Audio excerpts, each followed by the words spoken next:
How to remove virus and malware for Windows 11 device.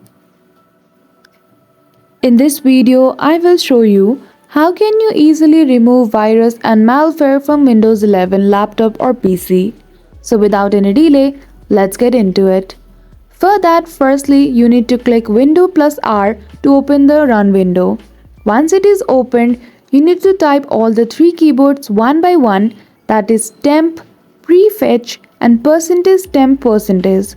All these keyboard you need to type in the Run window turn by turn and then select all the file which it opens in the File Explorer.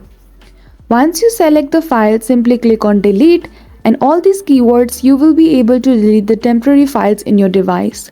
After that, click Window plus R again to open the Run window and now you need to type clean mgr.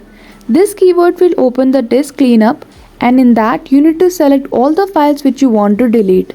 In the list, you will also be able to see the option of recycle bin, so if you don't want to restore the files that you have already deleted from your computer, you need to choose the recycle bin option as well. After you have selected all the file, simply click on delete option. Now, last is to go to the start menu and type MRT. Now this will open a screen that can conduct scanning to your device and find all the corrupted files in your device and it will delete it automatically. So that's it. That is how easily you can remove virus and malware from Windows 11 device. So I hope you found this video helpful. If you did, don't forget to give it a thumbs up and subscribe to our channel for such tutorial. Thank you for watching till the end.